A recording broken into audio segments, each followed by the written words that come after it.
যদি কোনো আল্লাহর বান্দা আল্লাহর বান্দি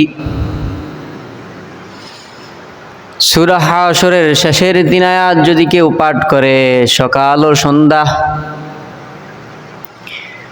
যদি কোনো আল্লাহর বান্দা যদি কোনো আল্লাহর বান্দি সকাল ফজরের নামাজের পর সূরা হাশরের শেষের 3 আয়াত যদি পাঠ করে, তাহলে ওই আল্লাহর বান্দার জন্য, ওই আল্লাহর বান্দির জন্য সকাল থেকে সন্ধ্যা পর্যন্ত আল্লাহ রব্বুল আলামিনের 70,000 ফেরেশতারা মাগফিরাতের দোয়া করতে থাকবে। আর যদি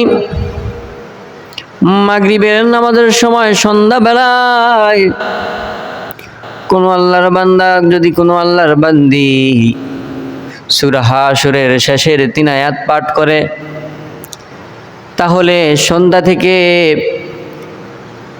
ফজরের নামাজ পর্যন্ত ওই আল্লাহর বান্দার জন্য, ওই আল্লাহর বান্দির জন্য 70,000 ফেরেশতারা মাগফিরাতের দোয়া করতে থাকবে। শুধু এই নয় যে মাগফিরাতের দোয়া করবে,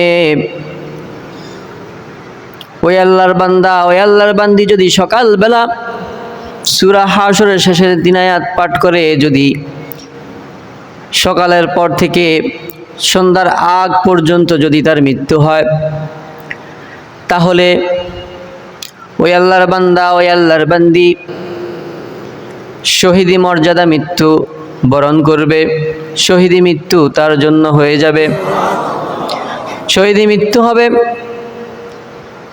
তারপর হলো মাগরিব থেকে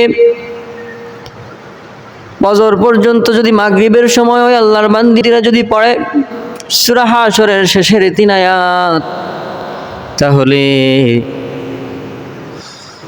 মাগরিব থেকে ফজরের আগ পর্যন্ত যদি এই রাত্রির বেলা যদি কোনো আল্লাহর বান্দার, যদি কোনো আল্লাহর বান্দির মৃত্যু হয়, তাহলে ওই আল্লাহর বান্দা, ওই আল্লাহর বান্দির জন্য শহীদি মর্যাদা মৃত্যু রয়েছে। সুবহানাল্লাহ। তাহলে ফায়দা আছে না নাই? আছে। প্রতিনিয়ত আমাদেরকে আমলটি করতে হবে, প্রতিনিয়ত আমাদেরকে এই আমলটি করতে হবে। আমল ছোট্ট কিন্তু ফায়দা অনেক বেশি, কারণ আমরা কোন সময় মারা যাই, কোন সময় ইন্তেকাল করি আল্লাহ ছাড়া তো কেউ জানে না। হায়াত, মৌত, রিজিক, মান সম্মান সব আল্লাহর হাতে। কোন সময় আমরা মারা যাই, এজন্য আমল করতে হবে।